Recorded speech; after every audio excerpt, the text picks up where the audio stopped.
And let me just change the structure of this, the view, so I'm side by side. There we go. So, good afternoon and good morning, depending on what part of the country you're in. I'm Michael Naylor, calling from South Portland, Maine, and I'm the director of the Maine Enneagram Center for Transformation and Well-Being. And today, got a lovely Type 4, Laura Lentz, who lives in my home state, Oregon, and who's going to share her experience of being a Type 4, the joys and the sorrows and the confusions and things that she's done to navigate and bring out her best. So that said, welcome, Laura. Good to have you here, and maybe just start with how you discovered the Enneagram. Okay, the origin story. Being of the four that I am, I wish I had some super original origin story, but it feels like mine is a combination, I think, of so many others that I've heard. The Enneagram came knocking, but nobody was home for a while. I think 15 years ago, I was thinking about this. I went on a retreat with Sherry Huber, or There's Nothing Wrong with You, which was amazing for me at the time, not knowing I have a type 4 personality. That was alive and well. But there was a woman that was at that retreat who I felt a draw to, and we had become kind of friends. And there was one point where she came to me and we were talking during some free time, and she said, "Oh, I just had the most amazing conversation with Sherry. And she told me about this thing called the Enneagram and, blah, blah, blah, blah, blah, this whole thing." And I was like, cool. That's so cool for you. That's really cool for you. And, I was so invested in the work that we were doing, which was very Enneagrammy, with Sherry. And didn't even know until recently that she was super into the Enneagram. But I just, the way she was describing it, it sounded kind of Myers-Briggsy, which I had already done a lot of with a friend of mine in my early 20s, and just personality tests. It's like, okay, yeah, yeah, like, okay. And I just was really invested in the work that we were doing on that retreat, which was noticing our egocentric karmic conditioning and the voices in our head and our patterns. And so Enneagram didn't land at that point. Um, and then this story is a lot like your story. I was in counseling, and the therapist said, "Hey, a lot of these things that you're bringing up, it reminds me of this Enneagram and type 4." But, she gave me, I forget which test it was, but go home and see what you think. So I went home and I took the test, and there it was, type 4. And I read it, and to me, it was super validating. I've always liked personality tests, though. I think it's cool, to like read something where I can kind of see like this reflection of me. Like I've always liked that. It hasn't been something that's like, it's kind of like I've been waiting for that identity to just somebody tell me, what's going on here. Um, so it was cool. I was like, all right, I'm type 4. And then I asked my husband, "Why don't you take it? Let's see what you are." He got a 2, which was interesting because he is most definitely a 6. Um, but then it just kind of ended there. That was just kind of it, It was like, cool, okay. And now what? That was that. And then my mom, who also was doing a class in town, she was getting into the Enneagram. And then Craig and I were getting into the Enneagram. We bought some books and we're reading. But then my mom invited me to a workshop with Michael Naylor. Um, I don't even remember when that was. It was definitely way pre-pandemic, but you know, over 5 years ago. So when you held the Wisdom of the Enneagram retreat, that it feels like the Enneagram went from this flat dimensional thing, like a magic trick where there's a flat, and it like poofs it out into this three-dimensional. I felt like that's what your workshop did for me with the Enneagram.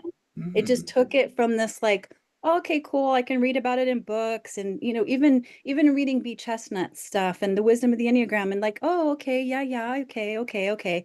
But Mm, I didn't know yet. I didn't get it that there was yeah. more to it. And so it was just that magic trick of it just going from this flat to this Mm, round, which was a shock point for me because I know when I have those moments, it was like this not insatiability, urgency is the word. Like it's like all of a sudden it's this very disruptive feeling of, oh my God, I'm like, this is something and I need to get there.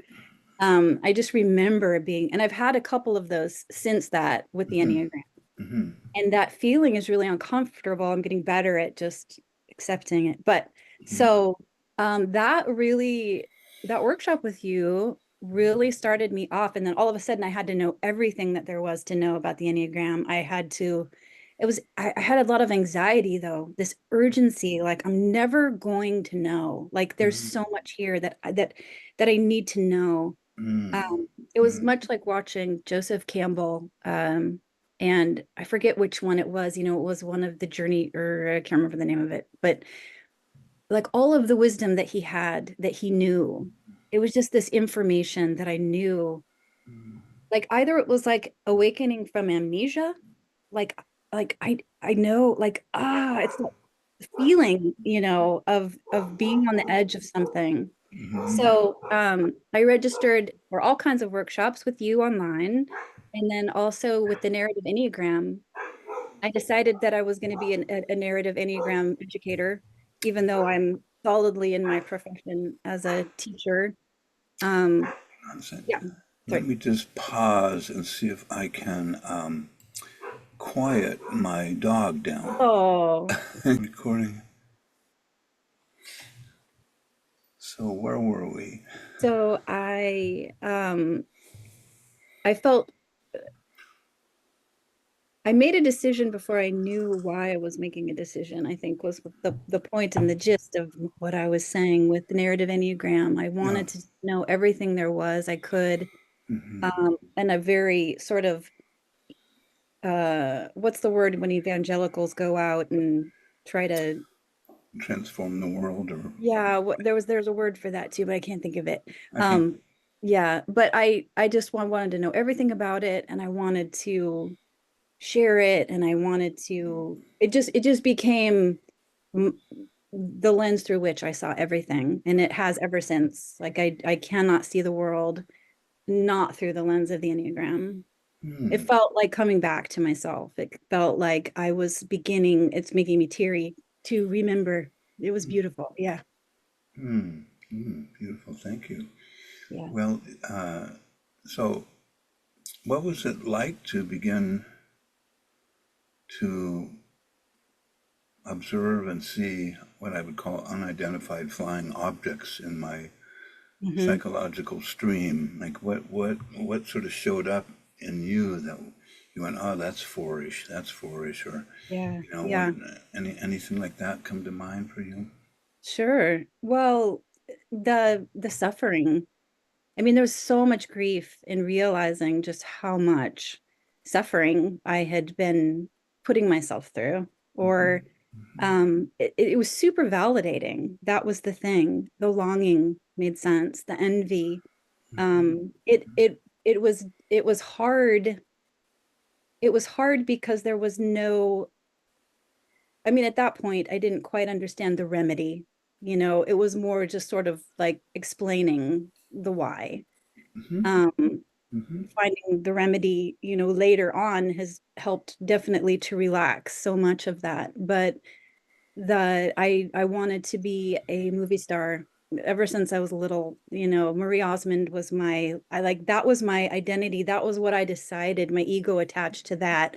That is where it's at. And I'm going to be like Marie Osmond. She's pretty and she's got pretty hair and she wears sequins and she smiles and everyone loves her and she just sings beautifully and she dances and she's funny. And it's amazing to me to see how early on And no matter what was happening in my life, I would hold on to that fantasy. I would hold on to that mm, hope that no matter what was going on around me, I like that whole piece of that fantasy of the identity that I'd had. That didn't come to me so super early on, but mm. definitely envy, what's missing, darkness. I'd be watching the sun setting and it'd be like the most beautiful thing that I'd ever seen.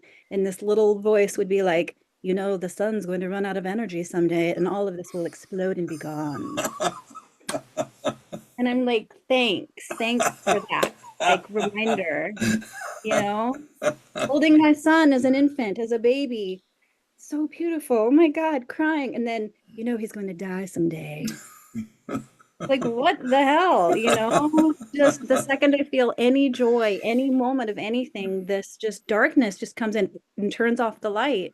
Yeah, And yeah, just being like, well, crap, so great. That's great. That makes a lot of sense to me. yeah. And yet still in the early days, not really quite understanding and knowing what to do with that. Hmm.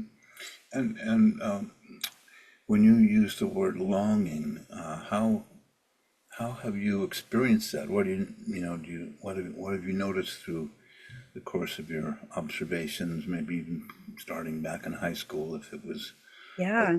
you know. Oh, I remember back in grade school, I was in second grade, we were making family trees, and I was the only one in my class, if you can even imagine, whose parents were divorced. So I had two dads. And I remember that feeling, that sense. There was something cool about it, of course, right? Ooh, I'm so unique here because I have two dads to put on my tree.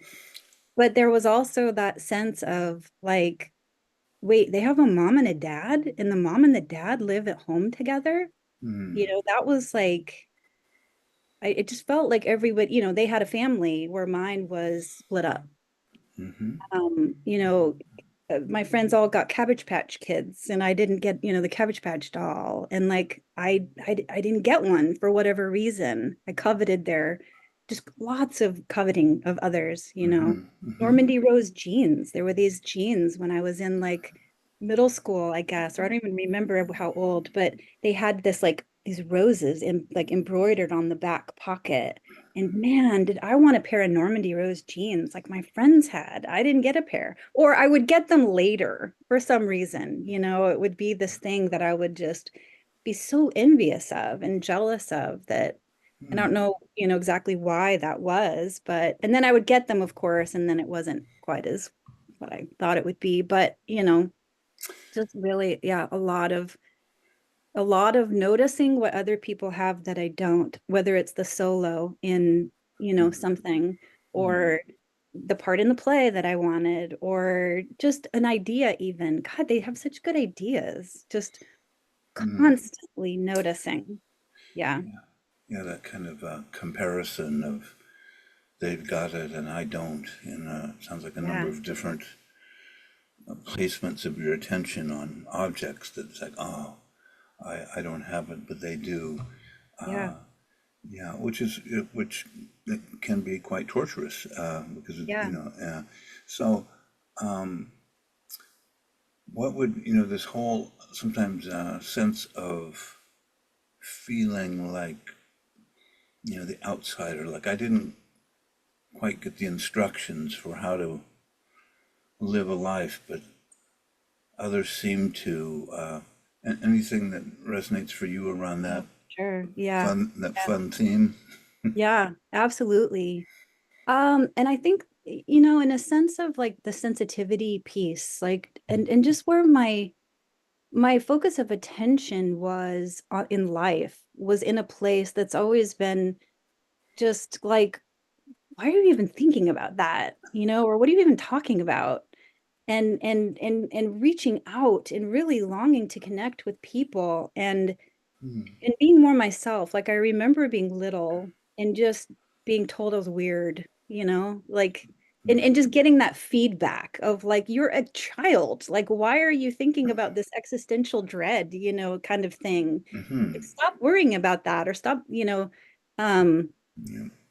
yeah. So Oh no, I just got off track. What did you say even? Now I'm Well, so just that, so, just what you notice around that kind of pattern of feeling like Oh, the outsider. outsider. Yeah. Yeah, no, I've been waiting for the mothership to come back and get me, like for all my life, for If it, certain, you let me know if it comes, because I've been right? Well, waiting. it's not coming. I've already like Oh I've no. received the message like Oh no, no, no, no. no, not your job is not done. When Other your job is people. done, I'll come back. And I actually like being here now. Like I'm not waiting for the mothership to come back. In fact, I'm like, no, no, I think I'm good. Like, but when I was little, there was definitely that sense of, Mhm. you know, I'm seeing something here and I don't get it. Hmm. But now the older that I am, it's like, no, no, no, no, no, no. I think I was getting it. It's that other people weren't quite getting it.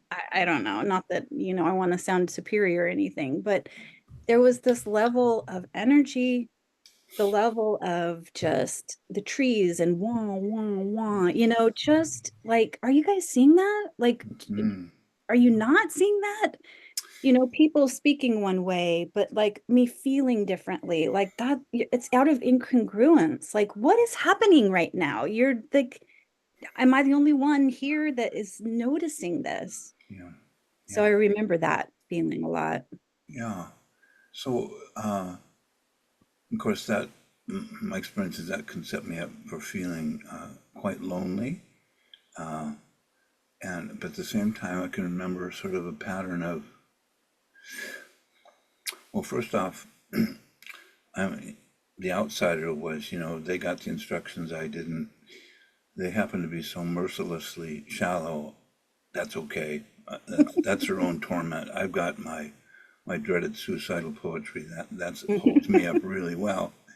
But then, the whole sort of breakdown of that experience, so that I actually started feeling like I was communing with people and wasn't separated by that, I'll call it the type 4 image story. Like that I can remember going through a period of time where everything I wore was in service of being a unique person, whoever I thought that was at the time, and then just really struggling to have the clothes and the hair a certain way, and who knew that I would end up looking like a professional golfer who is goes to the gym and lifts weights. I don't know, but there was that whole sort of separation was quite challenging for me, because it was a pattern. I didn't know I was doing it, but just learning to get comfortable with the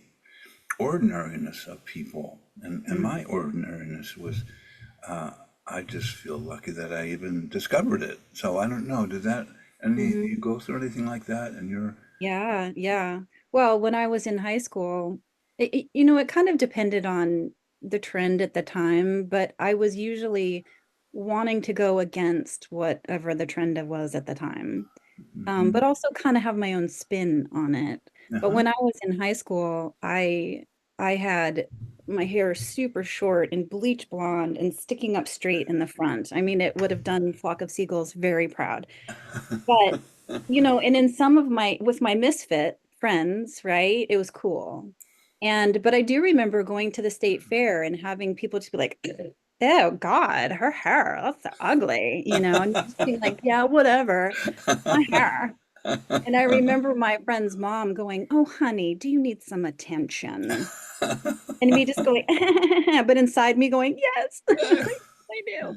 Yeah. Um, so trying on that like different, I want to be different and I want to have this like uniqueness, but then also feeling the rub in the Hmm. world of some people either thought it was the coolest thing or some people didn't. And yeah, I've definitely, I'm sometimes when I see kids like that, in the grocery store, like I just want to like say, someday you might end up normal like me, you know? And I'm not so much that now. I definitely want to have some flair of individuality, but I'm getting much better with I'm okay, being Hmm. ordinary. Although I do notice little, like if I don't have my lipstick or, something, I don't know. I can notice that there are things that I Yeah. still want to like have a little bit of something, even if it's just to Yeah. me that nobody else really notices. I don't Yeah. know, but Yeah. I'm not so down on ordinary anymore. Like there's comfort in it. It's just to be able to get to a point where I don't feel like I have to do that anymore was just Hmm. like, okay, whew, like a big relief, a Yeah. big relief. Yeah. Yeah. I hear you. Yeah. Well, see, what else was I going to ask about? So I had noticed in my journey this sort of orientation towards discovering something and idealizing it, like, oh, Mm-hmm. that's it, or that person's it, or this path is it. And then being disappointed, like, oh, God, life is just one disappointment after another. But sort of going up and down, and, and sort of mixed in with it is a quality of, you could call it infatuation. It isn't, but it always wasn't always with relationships. It's a person, a discovery of, some path and just sort of lighting up and then Mm-hmm. being getting excited and being disappointed. Mm-hmm. And coming down to earth and going, God, it's just another ordinary thing. Mm-hmm. Any experience with that in your journey? Yeah. Well, I'm just sitting here thinking, gosh, what should I even, say? I mean, so much of that. So much of that. And the energy behind it. Like so much of my energy level was charged definitely more when I was younger, like as an actor, right? I Oh, got the lead in the play and oh, or I did nonsense and I had this role of and it was just so much fun and like getting the part and going for the audition and like I'm gonna hmm, get this part. And then, we would do rehearsals and then we would have our first performance. And I could tell after the first couple of weeks that it would just start to,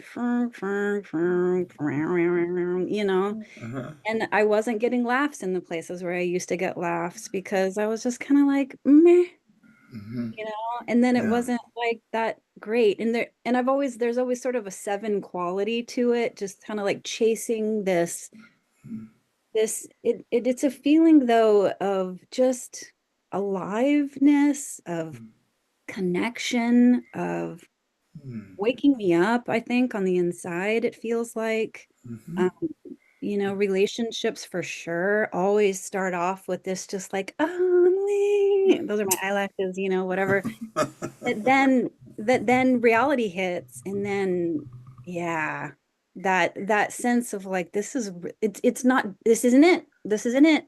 yeah, Okay, I'm gonna keep trying though, but hmm, no, that's not it. There's always this it. Yeah, this yeah, it thing that's this hit that I'm trying to get back to. yeah.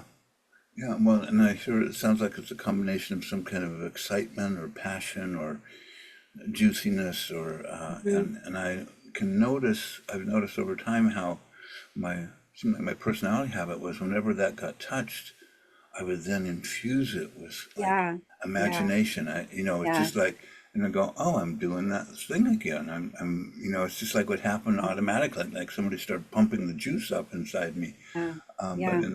early on, I would be passionately in on something and then just leave it and say, oh, what a Done. Yeah, yeah. yeah, for sure. I'm trying to think of an example of that where yeah, I mean, just getting involved in something, or I have a ton. I love to do crafts and art, and I'm notorious for taking macrame and like loving it and making these things, and then just being like, okay, so ooh, candle making, yeah, let's go make some candles, and like this is gonna, and so I actually decided I have my own little crafting business, and I'm calling it Lass of Trades because I don't focus on one thing. I Hmm. actually have all of these different things so that I can go from making sun catchers to candles to Hmm. ceramics to just like, but yes, noticing that when it's like, well, let's focus on this now. Hmm. Once the juice dies, Hmm. that's hard. That's what's really, really difficult. Losing that connection to creativity, I guess. It just kind of loses like some promise. Hmm. And sometimes I do struggle with that needing in the fantasy that keeps it going. Yeah, it's hard to describe. It definitely is. But Well, I wonder, it seems like one of the stories we have on the floor is a need to sort of be feeling a certain intensity. yes, yes. And I think it extends not only just to emotional, I've got this feeling which now is filling in as my identity. And I know early on that that question, the sense of like, who am I? I can't quite anchor it. Other people seem to be able to anchor it, but it feels like a kaleidoscope inside me. And so it ends up, the emotion of the moment, if it's an intense one, feels like, oh, there's some hope here. This is a Hmm. something that I can hang on to. Uh, Yeah. so, but I think that I notice that also with, activities and being with people, that sense of wanting to have that charge. And if I don't have it, there's a kind of disappointment. So I've told the story that, sometimes when I walk into my house, I'll have this moment of, oh, I just love this place. This is, oh, just perfect. And the next day it's like, oh my God, this is the most ordinary building. How did I ever end up here? God forgive me. And it can change over Yeah. 7 days. There's 3 days where it's like beautiful, 3 days where it's like, oh, tragic. But it's like just this thing that goes up and down inside me. And, and, it, Always. and Yeah. it's still active. I notice it. Mhm. Yeah. Yeah. Yeah. Yeah, I definitely yeah, I feel that. I feel like lately, which I love, my new sort of image for myself is that I'm the four over the abyss, that I've crossed my arms and I'm just free falling. Free falling into that abyss, and it's Yeah. like just noticing all of that stuff, and as much as I want to latch on to the more enjoyable stuff, I notice the draw to like, "Oh, this feels good." More, and then not latch on to so much of the, "Oh, great, whatever, I don't know how I'm gonna be today, and it's not a good day." Just Hmm. really trying to like just float in the soup of it all Yeah. And and just not attached necessarily. yes. Yeah. Yeah. Yeah. Well, so during these quite interesting times, where there appears to be a lot of turbulence on the planet, and certainly within the United States, there's a new, you could say, new shock every day. We just never know Yeah. how do you absorb that as with that four, it sounds like 4 or 5 wing, Yeah. because I think one of the things I notice about fours is they have a sensitivity to the emotional vibe, atmosphere around them, Yeah. and they can drink that whatever it is in pretty deep. So I just Yeah. wonder how you navigate these times. Yeah. I don't we stream TV, pretty much. So I don't have the news on so much like I used to, and I would have to be really careful with how much I would watch because it just would just suck me down and, feeling the sense of sadness and the suffering, Yeah, just the world. yeah, And yeah, I mean, I can still sense it and feel it just even laying in my bed. It's like just kind of empathically like, but I think the work that I've been doing so much lately is just really opening to the mystery. Like I just don't know. I just don't know. None of us know. And I'm glad that I've been able to get out of that, like trying to make sense of it and place it all in this cognitive understanding that the five-ish wing in me wanted to do yeah. and make meaning of it all. Like I just don't know. And it's not, in a like la la la la kind of way, but how can I be grounded and centered in my own heart so that then I can be that little stone that ripples out.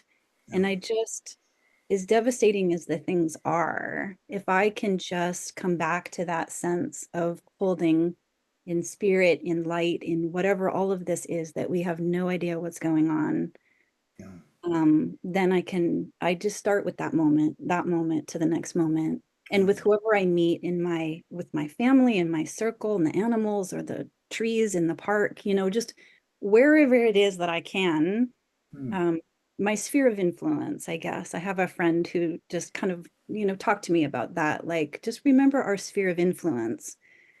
And so I just remember that. Beautiful. That's And it beautiful. starts in my heart, though. I mean, that's really where I'm just like, okay, let's start here, and then I can go out from there. Yeah, yeah. Well, that's really beautiful, and certainly in the my mentor would say something similar to your job is to you're a cell in the body of humanity.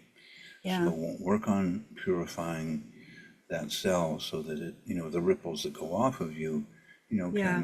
can help people around you. And besides, you got your hands full with that cell, so try not to work on Right. other people's cells. Yeah. Well, and So, I feel grateful. I feel grateful that I'm in a space, like I want to mention, that I can do that. I live in a safe neighborhood, and mhm, where I am in my life, like, and because I can do that, I feel like it's even more important mm, that I can do that work. I'm not living in war-torn someplace where survival is, I mean, I'm yeah, not like I'm like that's my role. Like yeah, it's a big responsibility, I think. yeah, yeah, yeah.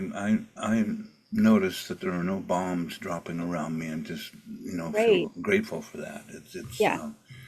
and so one of the things I've noticed as a in my sort of longing hunger as a four was as there's something like a hunger to try to get to what I think I would call today truth. Like, what is really the truth of my heart and Mm. soul? And the challenge was that because I didn't have skills in the beginning, I went off on all sorts of different tangents and fell off cliffs and into dungeons. But there was like something in me that I really wanted to have contact with Mm. my heart, my soul, something that was real. And so it, that I think fours, I notice fours, that they sometimes describe it as this hunger for the depth and knowing myself in a deep and real way, which if I'm not present can have all sorts of obscurations that are interesting and fun, but don't, they sort of beat against the same wall. So I just wonder, like, is that something that you relate to as you've gone on your journey? This kind of, there's something here I haven't connected with, but I'm looking for it, like a dog for looking for a bone. Yeah. Yeah. It for me it was like a hole. It was just an empty hole.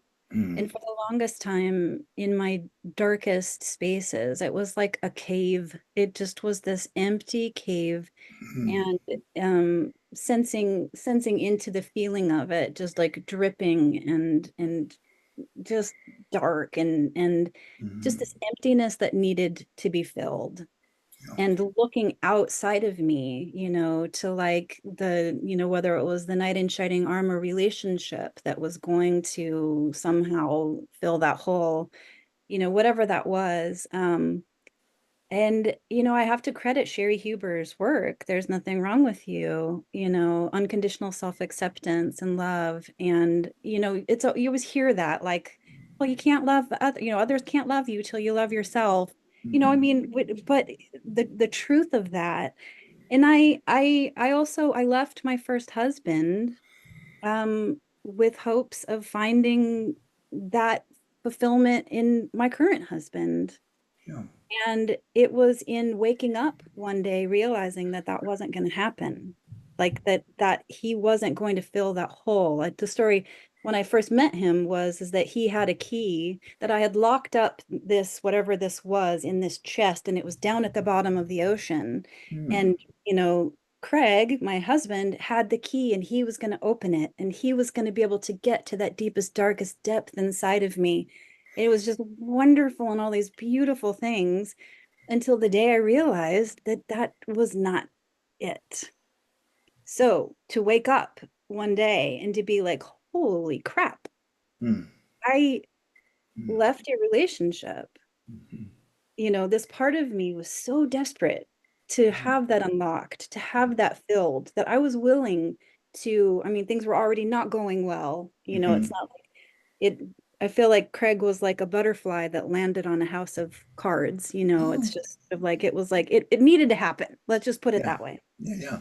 But that part in me that was like, oh, this is it. This is going to be it. So, several years into my relationship with Craig and realizing, I mean, that was deepest, darkest, like bottom where I was. Mm, And doing the work around with Sherry Huber, there's nothing wrong with you, unconditional self-acceptance, mindfulness practice, recognizing, needing to fill that hole. It's really difficult to describe, but so many years of counseling and therapy and mm, noticing the inner critic to I went on that retreat and came home loving myself in a way that just really it was like a puzzle piece that clicked in some way that I've never gone back. yeah. And realizing and just seeing, and I've been working with that cave. And now, over 15 years of doing that work, it's like this beautiful place to go now. The cave is like not dripping and dank and really like this scary place to go, but it's actually this like really beautiful moss Mm, covered oasis to like go, mm, mm, where it's more like somatic. I could, it's words don't really quite describe it, but that sense of that emptiness and that hole mhm, um is not there anymore because I know that that cave I can go lay in there even just all by myself and I'm loved and mm. I don't need anything from the outside anymore, if that Wow. makes sense. Yeah, yeah, it does. It's always a mystery to me when I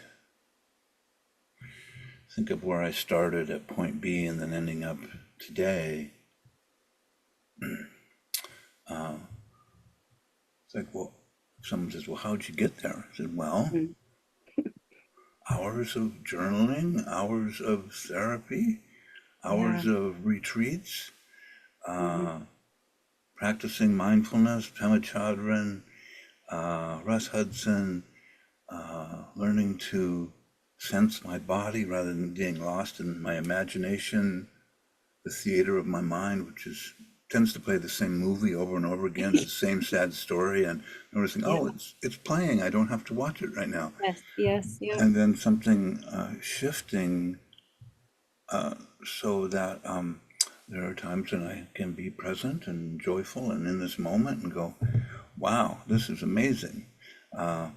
But there was a lot of different tools that I Yeah. used, and not everybody needs the same tools. It does seem that forests have a lot more tools that they work with to get where they're going, but that's all a part of the journey. But I wonder Yeah. if you could, like, when you talk about mindfulness practice or meditation, like, do you have practices today that serve you? Mm-hmm. Yeah, I do. I like Dan Siegel, the senses, five senses, or just, like if I'm particularly finding that I'm tuned up and my brain is it's like the loop between my heart and my head, Mm-hmm. definitely. Mm-hmm. So if I can move my body, do qigong, just something, go outside, put my feet on the grass.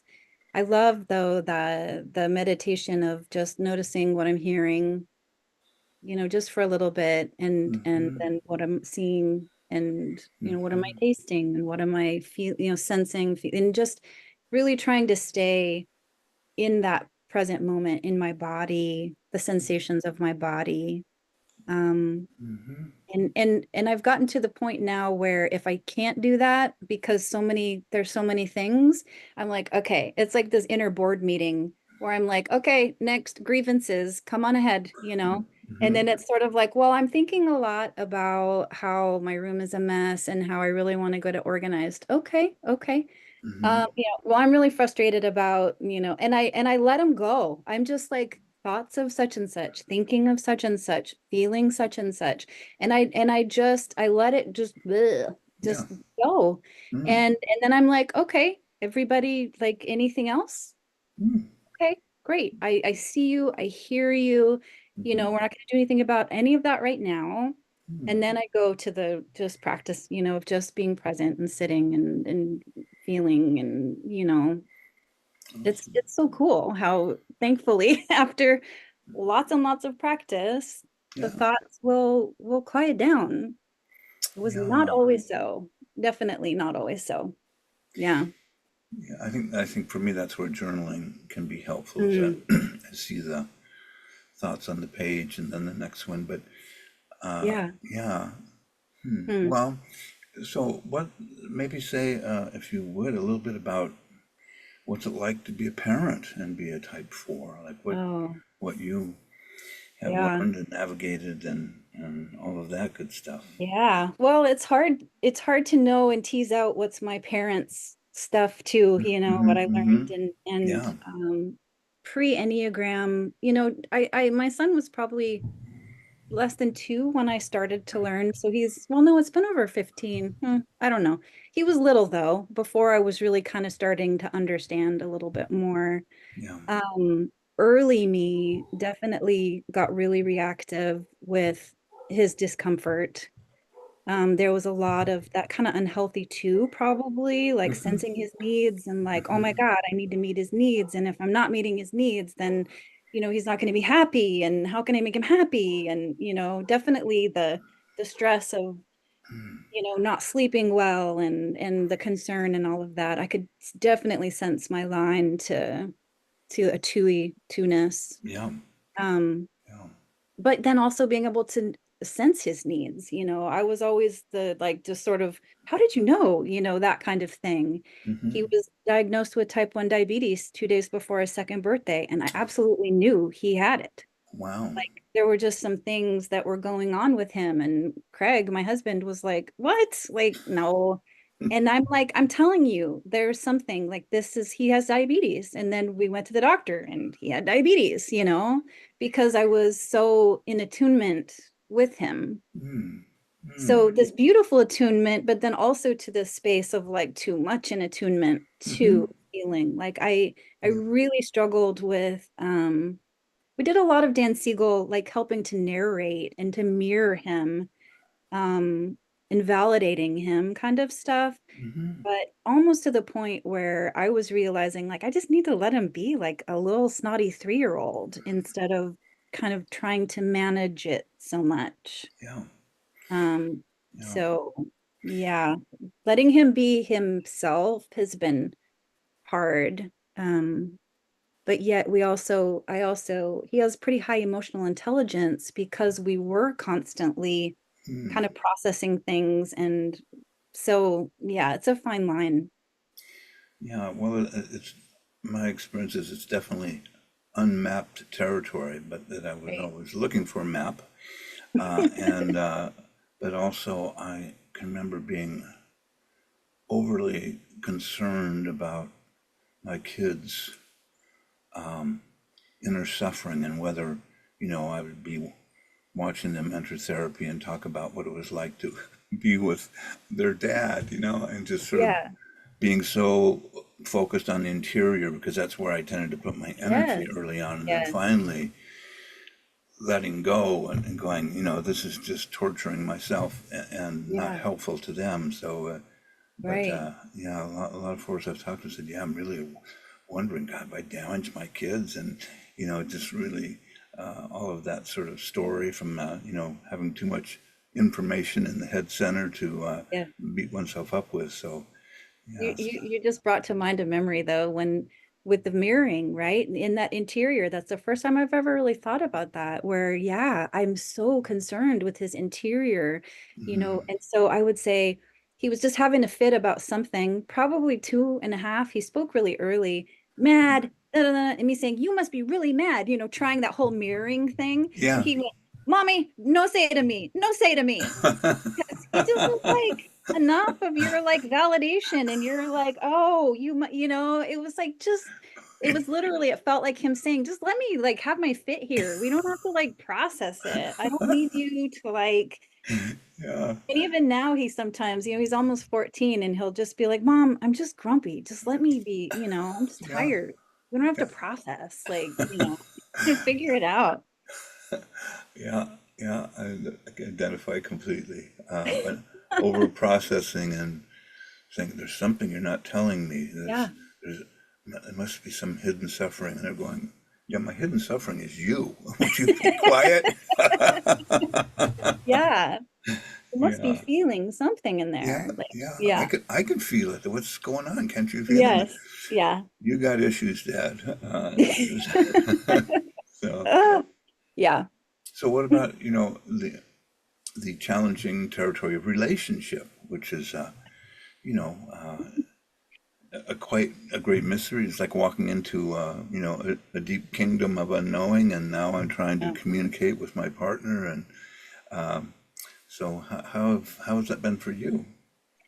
It's been hard. It's been hard. Craig and I, we feel like we've had some spiritual contract that we're here on earth to work out together. Hmm. It's definitely no happily ever after, riding off into the sunset, together. Hmm.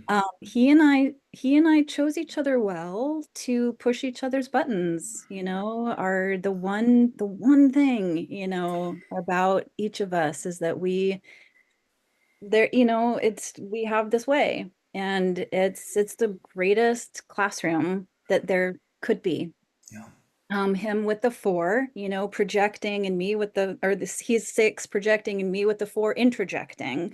Like, Hmm. that dance can go. And Hmm. reactive types, both of us just really like just getting pretty reactive. And Hmm. um, but he's a therapist, a mental health therapist. And so it's like, he gets it. But yet in the middle of it, it's tough. It's hard, Yeah. especially when we both meet at five really well together, and we would do well to go leaning into seven a bit more, Hmm. like Hmm. again with the processing, and we think James might be five. James identifies with five. Oh, So we got four, five, and six down here, yeah. just kind of like ready to like mull it all over and consider everything. And, I've got my own, so we're working on let's just live. How about we just live instead of like, Yeah. so Yeah. Beautiful. yeah, it's tough. And I've actually said to him recently, and I've been doing a lot more, like we kind of started Enneagram together, and Hmm. then he went to a certain point, and that he's been kind of there. And then I've been continuing on with learning and kind of going like in these places and directions. Hmm. And of course, I'm not intending to sound like I think I'm better than, which I'm Hmm. definitely not, but I can observe him in his spiral of the sickness. Hmm. And I've almost lost an arm a couple of times from trying to reach in to pull him out of it. Uh-huh. That does not go well. He's a counterphobic more often than not. And so Hmm. when I'm like, "Are you sure that's not your six? You're just kind of feeling a little in a, Hmm. So I'm learning not to reach into the Tasmanian devil when he's spinning, Yeah. Yeah. But it's hard for me, then I notice my own abandonment or my own Hmm. sense of like, and my inner critic to one too. The minute that I start recognizing why he's not doing the work, I'm the one that's doing all the Yes. work, Yeah. I can sense that coming up, and Hmm. dealing with my own reactivity. I've been Hmm. doing Marion Gilbert's Hmm. like Enneagram modules. Man, Hmm. that's been tremendous for me. Awesome. Just taking that space to notice my nervous system, like, wow, how that gets affected in the relationship and Yeah. all of that stuff.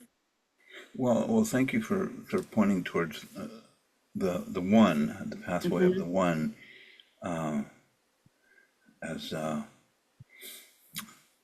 if I'm in a stressed place, then I seem to go through the one channel, and I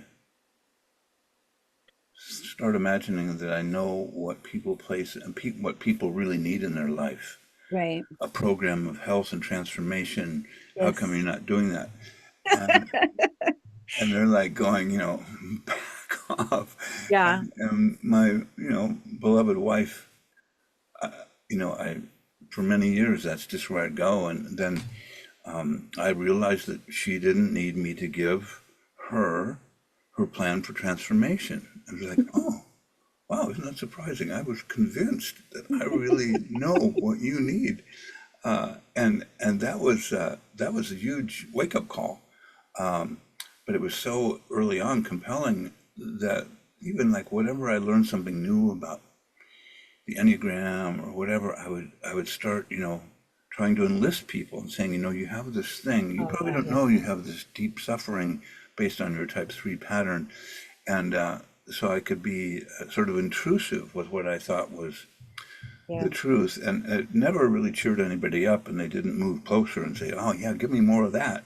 But it was just like sort of a kind of a delusion that I would go into. And usually it was a reflection that I was suffering and not able to bear with it or be with it and do what I, ask for help when I needed it. So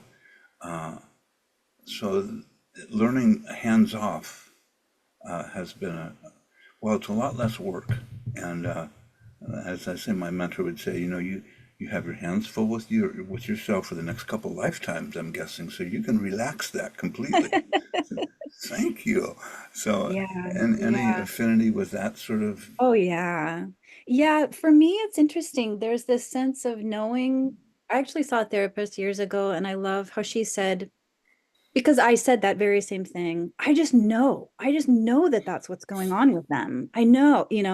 And she actually did a nice job of honoring my intuition, Hmm. you know, and Hmm. then saying, okay, well, maybe you do. But then, so just saying that may or may not be true, like to myself, what I'm sensing and what I'm feeling, because I do have a ton of empathy, or empathic, right? Hmm. And just sort of this ability to intuit and to see and to catch and to notice and to vibe, like with someone, and whether I know their Enneagram type or not, there's still that sense of recognizing the fixation on something that's other than what's going on, right? Yeah. But and yes, with the Enneagram, that's sort of that word I was proselytizing. Is that Yeah. I can't say it, I never can say it. Yes, when I first learned about the Enneagram, I'm like, oh my God, like, like let me tell you, or like what I see, and like, Hmm.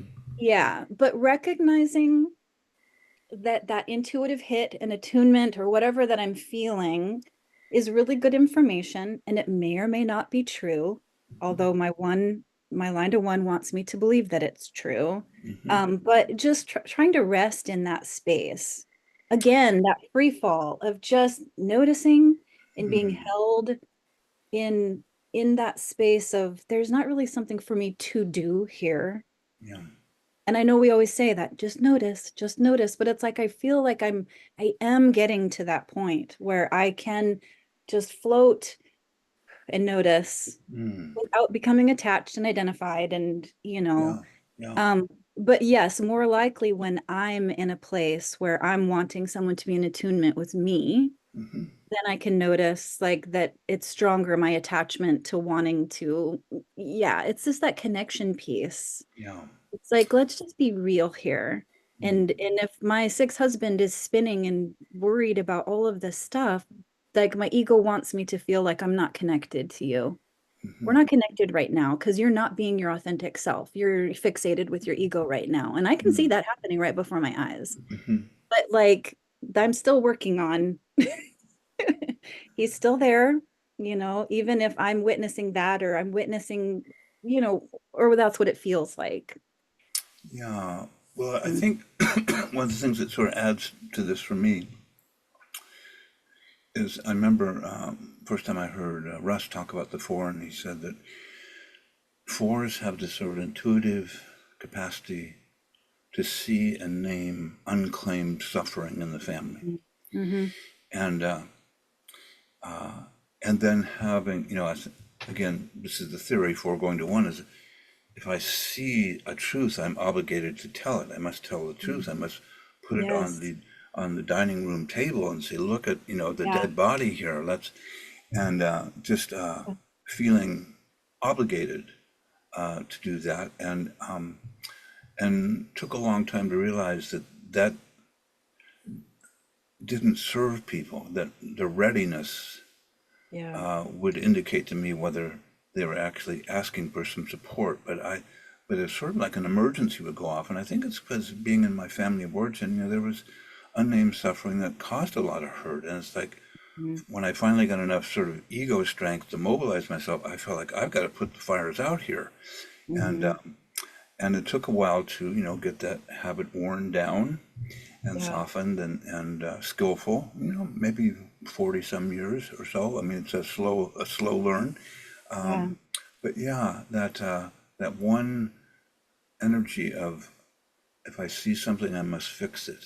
It's Mm. like almost like the universe is depending on me. Was a kind of story I had that could reach grandiose proportions, which today is good fuel for comedy, but at the time drove people crazy. So, what Mm-hmm. what is that? Do you relate to some of that? Yeah, absolutely. It's the elephant in the room kind of sense, the emperor has no clothes. It's just like, you guys, like, just shaking people. And yeah, like I mentioned when I was little, it's like, do you guys not see this? It was very confusing for me Yeah. because to me, I was very much in touch with just and then not truth, because who knows what the truth is, but that sense Mm, of alignment, I guess, or just, having a sense of like what's real here. And even if it's dark and it's not nice, it's like it's okay. Like mm, let's just like what's real? Like let's get to the layer of like mm, what's actual, you mm. know? And then yeah, I guess getting older and not feeling so at the whims of not having any power perhaps. Yeah, being someone who would love and crave and delight in that feeling of when somebody showed that to me, or when I could find someone who could Yeah, yeah, meet me there. Man, that mm, was real connection. That's belonging, right? yeah, yeah, You and I meet at that level and at that space, then this is it. Whether it's friends or just people or a stranger, it's like, oh, that's the juice that I'm want again. yeah. And whether it's that belonging piece, that connection, or whatever. And to my ego, that only happens when we're at that level. Hmm. This is my boss who, inevitably, like, hey, did you have a good weekend? What'd you do this weekend? And I'd be like, oh my God, he asks me every time, like, what'd I do this weekend? And I'm like, well, do you like if I'll tell you what I really did this weekend, because that would probably be more meaningful, but you don't have time for that. So for me to say, yeah, it was good. How about you? You know? But now I get that like I can still be connected to him. Like I don't need to know all of his deepest, darkest stuff that happened over. He doesn't need to know all of mine. But boy, up until that point when I could be more comfortable with just Yeah, when someone say, "How are you?" And I would say, "I'm good." yeah, Like I could not say I'm good. I felt this yeah, like, and if I said I'm good, it would just be like going against every grain in my body that I was like, yeah, I had to have this connection. Yeah, it's painful. That's a painful feeling to just let it be as it is and meet that person where they are. I love that. yeah. Yeah, I can't tell you how many times someone said, "How was your weekend?" I said, "Well, I pondered suicide through Sunday I know. afternoon, Yeah. and then I started to feel better. How about you?" Yeah, I know.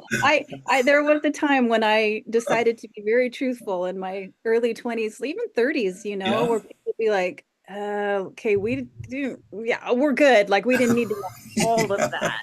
Be careful not to ask her how she's doing on the Yeah. weekend. Yeah. Because then yeah, I had to go through that phase of catching myself and in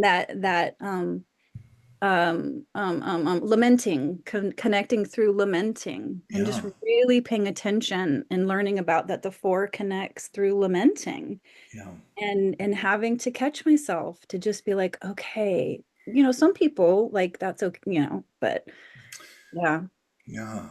Well, uh, shared a lot of really beautiful gems. Anything you would like to share before we close our conversation that just Mm. comes up, and maybe. Sure. I mean, it's interesting. I think of fours and I think of that space of that, the cliche of we really have to love ourselves before, and it's not a cliche, but like Hmm. it Hmm. sort of has become that. But it's really hard work to know a path to that, like what you said. And I know a lot of when I meet people who are fours who are beginning, or sort of in the earlier stages of understanding what that looks like. And like you said, it just takes time. Yeah. And for me, thinking that that was 15, I mean, I've been into self-help books since I was in middle school, and just reading all kinds of good stuff, Yeah. for a long, long, long, long, long, long time. Yeah. But just finding whatever works to bring me back to that center ground, to my heart, and not the finish line, not Mhm. necessarily focusing on one day I'm going to be healthy and grounded, but Mhm. just that starting from where I am. I'm not Yeah. exactly sure what my point of all of this is that I'm trying to share, but it takes time and it takes practice, and that there is hope, and to just keep surrendering to, Mm. yeah, surrendering to it all. Yeah. Well, it resonates certainly with the idea of it's slow and steady work, and 4 steps forward, 3 steps back, Hmm. sometimes 5 steps back. It isn't linear from point A to point B. Hmm. There's no finish line. There's just returning however I can to this present moment and being more Yeah, present and able to be here and noticing sort of the inner tides of emotion. I go through periods sometimes when they're just like really, strong, and I'm going, look, wait, with all this work I've done, how come there is a rapids flowing through me that is so confusing? right. I'm Yeah. ready to, say I give up and I've lost. But, I think that something about keeping the conversation open and Hmm. connecting with people is really, I know for me, authentic conversation is really sort of the juice of my soul. So I need to have it on a Yeah. regular basis. When I don't, I kind of start to wither and get grumpy. But Yeah. anyway, just really appreciate you and your sharing and your heartfelt, loving heart and kindness. And you've got a what is it, the Tasmanian devil? Everybody needs a Tasmanian devil. Sometimes it's me, but that's. Yeah. But yeah. So thank you, and so I'm gonna turn the recording off, and just again, much gratitude to you for your clarity, and so here we go.